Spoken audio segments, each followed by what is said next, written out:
यहाँ पे जो टॉपिक है वो है राइट्स क्या है हमारे प्रिजनर्स के और बेल के प्रोविजन क्या है। बहुत ज्यादा काम जो प्रिजन्स हैं उनकी कंडीशंस को बेहतर करने के लिए डिस्ट्रिक्ट लीगल सर्विस अथॉरिटीज ने किया है। और आज हम यहाँ पे आपके पास जो आपके राइट्स के बारे में और बेल प्रोविजंस के बारे में आपको अवेयरनेस देने के लिए यहाँ पे आए हैं, वो ऑन दी डायरेक्शन ऑफ जो सेक्रेटरी हैं डिस्ट्रिक्ट लीगल सर्विस अथॉरिटी के सब जज साहब, उनकी डायरेक्शन के मुताबिक मैं as a panel lawyer district legal service authority का और हमारे जो पैरा लीगल वॉलंटियर्स हैं, हमारी एक 4x7 इस डिस्ट्रिक्ट जेल के अंदर काम करती है, जहां पे आपको कई तरह की जो है वो आपको असिस्ट करते हैं, अवेयरनेस देते हैं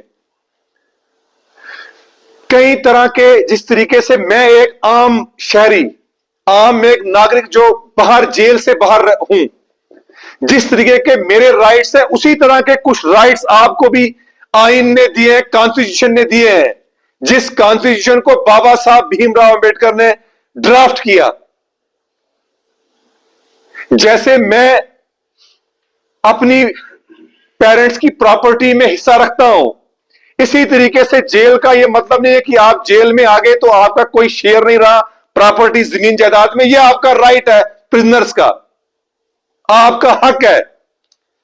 इसी तरीके से जो हमारा कॉन्स्टिट्यूशन है, अगर मेरे को उसमें राइट टू हेल्थ है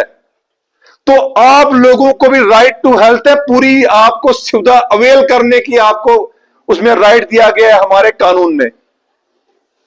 जिस तरीके से यहां पे हेल्थ के भी इंप्लॉइज हैं, यहां पे एक वो भी क्लिनिक यहां पे काम करती है 24x7। जो भी उनके पास रिसोर्सेज हैं, किसी को कोई प्रॉब्लम हो जाती है, हेल्थ रिलेटेड कोई बुखार है, कोई फीवर है, तो आपको प्रोवाइड की जाती है। तो वो भी इसी फंडामेंटल जो आपका राइट है, यहां पे प्रिजनर्स का राइट है, वो भी है। तीसरा आपका राइट है राइट ऑफ लीगल, जो आपको असिस्टेंस प्रोवाइड होनी है, जिसमें हमारी clinic district legal service authority की यहां पे फंक्शनल है डिस्ट्रिक्ट कोर्ट में, कि आपको कोई भी आप जो लीगल आपको चाहिए मदद, वो आप अवेल कर सकते हैं, जिसके लिए हमारी क्लिनिक यहां पे काम कर रही, जो हमारे आइन में है, जो हमारे सीआरपीसी में भी बताया गया है। क्योंकि जो नए कानून के बारे में नाइक साहब ने यहां पे बताया कि रिसेंटली नए 3 कानून हमारी कंट्री में इंप्लीमेंट हुए जुलाई से। पहले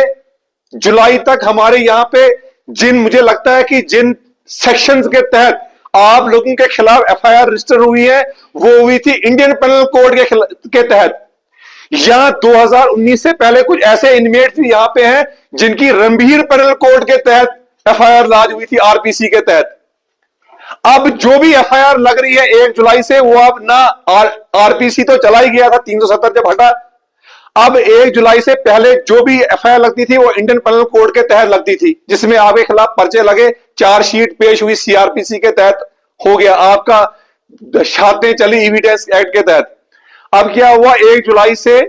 चेंज हो गया हमारे क्रिमिनल लॉज, सिविल कानून नहीं, हमारे जो क्रिमिनल कानून थे वो चेंज हो गए। अब आईपीसी की जगह भारतीय न्याय संहिता आ गई, बीएनएस। अब जो भी एफआईआर लगेगी आज, अब जो भी आज की डेट में लगेगी, भारतीय न्याय संहिता के तहत लगेगी। इसी तरीके से जो आपका ट्रायल चलता था, जो अभी भी आपका ट्रायल चल रहा है आप लोगों का, मुझे जो पुराने सारे, क्योंकि मैं आता हूं आपको मैं देखता हूं, यहां पे आपका ट्रायल चल रहा है कोड ऑफ क्रिमिनल प्रोसीजर के तहत, सीआरपीसी के तहत आपका चल रहा है ट्रायल। उसमें पूरा जाब्ता दिया है, पर्चे के बाद क्या होगा, एफआईआर कैसे लगेगी, फिर चार्जशीट कब फाइल करनी है, फिर चार्ज कब फ्रेम होगा, फिर एविडेंस कैसे आएगा, जजमेंट कब है, उसमें सारा वो दिया है। लेकिन आज अब भारतीय नागरिक सुरक्षा संहिता के तहत अब आगे जो है ट्रायल चलेगा, बीएनएसएस के तहत, भारतीय नागरिक सुरक्षा संहिता के तहत आपका अब जो पर्चा लगेगा, एफआईआर लगेगी, ट्रायल चलेगा। इसी के तहत जो हमारा कोर्ट में ट्रायल चलता था, शहादत हम लाते थे, शहादतों को बुलाते थे, डॉक्टर साहब आते थे, आईओ साहब आते थे, पुलिस के बाकी लोगों को बुलाते थे, ड्रग्स केस में तहसीलदार साहब को बुलाते थे, जिनके सामने कोई सर्च हुई हो, कोई पुलंदा बना हो, आईओ साहब को बुलाते थे। अब क्या है, वो एविडेंस एक्ट के तहत हम बुलाते थे, शहादत उसमें होती थी, एविडेंस लेते थे। अब उसमें भारतीय साक्ष्य अधिनियम आ गया, एविडेंस एक्ट की जगह आ गया भारतीय साक्ष्य अधिनियम 2023, क्योंकि इस एक्ट कानून को 2023 से पार्लियामेंट ने पास किया था। जो ये नए 3 क्रिमिनल लॉज आए, इन्होंने रिप्लेस किया इंडियन पेनल कोड को, सीआरपीसी